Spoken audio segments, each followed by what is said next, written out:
শুভ দুপুর বন্ধুরা। আজকে আপনাদের জন্য ইউনিক একটা রেসিপি নিয়ে এসেছি।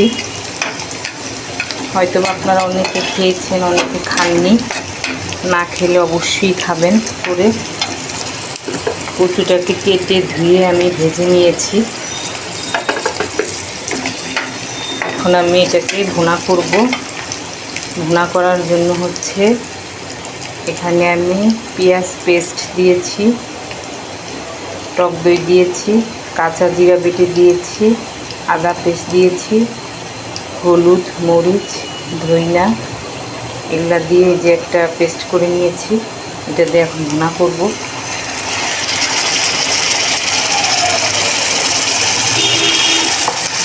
সঙ্গেই থাকুন। এখন আমি মশলাটা কষিয়ে নিচ্ছি।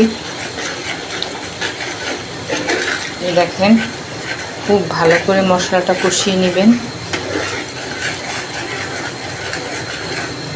এখন আমি কচুগুলা দিয়ে দিব একটা একটা করে।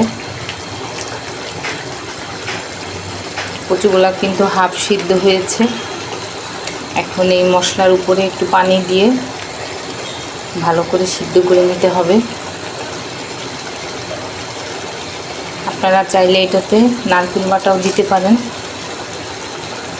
আমি নারকেল দিব না, কারণ নারকেলে হচ্ছে আমাদের অ্যালার্জি।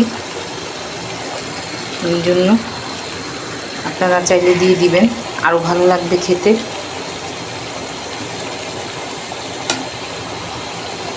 এই রেসিপিটা আমার মা করতো, আমরা ছোটোবেলা অনেক পছন্দ করে খেতাম।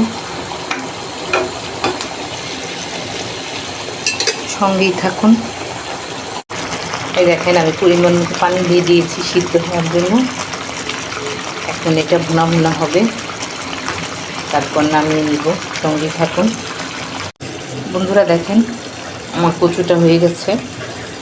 এখন আমি অল্প করে জিরার গুঁড়া দিয়ে দিচ্ছি, কারণ জিরা বাটা দিয়েছি তো, গুঁড়াটা অল্প দিয়েছি। আপনারা এইভাবে কচু রান্না করে খাবেন, জানাবেন। এই রেসিপিটা আমার মায়ের হাতে ছিল।